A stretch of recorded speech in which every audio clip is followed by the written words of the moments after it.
আমাদের প্রিয় নেত্রী দেশনেত্রী বেগম খালেদা জিয়া দীর্ঘদিন পরে চিকিৎসা শেষে দেশে ফিরছে। এটি অত্যন্ত আমাদের জন্য আনন্দের বিষয় এবং জাতীয়তাবাদী শক্তি তথা দেশের মানুষ আনন্দিত দেশনেত্রী বেগম খালেদা জিয়াকে বরণ করার জন্য। এই দেশটি আমাদের সকলের, এই দেশের মালিক কিন্তু এই দেশের জনগণ।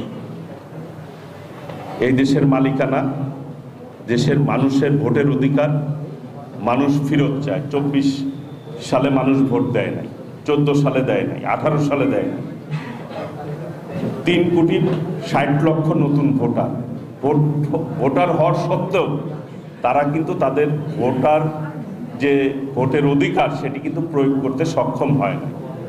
মানুষ তার ভোটের অধিকার ফেরত চায় এবং তাদের সেই অধিকার দিয়ে আগামীর বাংলাদেশ কিভাবে পরিচালিত হবে সেই ব্যাপারে, কারা পরিচালনা করবে সেই ব্যাপারে তাদের মতামত দিতে চায় তারা।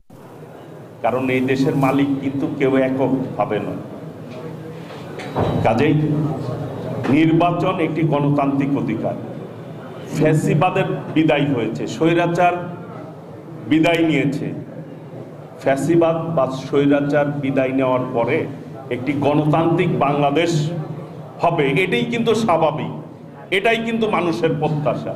সেই জন্য গণতন্ত্রকে প্রাতিষ্ঠানিক রূপ দিতে হলে একটি সুষ্ঠু গ্রহণযোগ্য নির্বাচন প্রয়োজন। সেটি আমরা চাচ্ছি।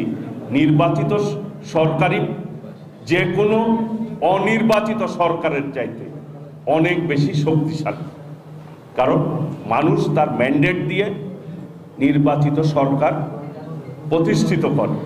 কাজেই এই গণতন্ত্রের জন্যই কিন্তু দেশটি স্বাধীন হয়েছিল। 70-এর নির্বাচনের রেজাল্ট অনুযায়ী যদি ক্ষমতা পাকিস্তানিরা হস্তান্তর করত তাহলে 71 হতো, হয়তো আরো পরে হতো। কাজেই আমি মনে করি মানুষের যে গণতান্ত্রিক অধিকার সেটি মানুষ এই মুহূর্তে সকলেই চায় ভোট দিয়ে তার পছন্দ মতো সরকার গঠন করবে। ভোট হচ্ছে নাগরিক অধিকার, সেই ভোট অবশ্যই আমরা চাই। দ্রুত রোডম্যাপ, এটি বাংলাদেশের জনগণের দাবি। আর করিডোর, এই দেশের প্রতি ইঞ্চির ভূমির মালিক হচ্ছে এই দেশের জনগণ। সেটি আপনি যদি কাউকে ব্যবহার করতে দেন সেটি জনগণের অনুমতি লাগবে, ম্যান্ডেট লাগবে। এই জমিটা আপনি অন্যকে ব্যবহার করতে দিবেন কিনা সেটি কিন্তু যারা মালিক তাদের অবশ্যই সেই মালিকদেরকে জিজ্ঞাসা করা উচিত। আমি মনে করি এই কাজটি দ্রুত এই দেশের জনগণের যে প্রতিনিধিত্বকারী সকল দলের সাথে আলোচনা করে সিদ্ধান্ত গ্রহণ করা উচিত, যেটি আমরা জাতীয়তাবাদী দলের পক্ষ থেকে আমাদের প্রিয় নেতা ভারপ্রাপ্ত চেয়ারম্যান দেশনায়ক তারেক রহমান বলেছেন। অবশ্যই বাংলাদেশের করিডোর কেউ ব্যবহার করবে সেটি জনগণ জানবে না তা হতে পারে না।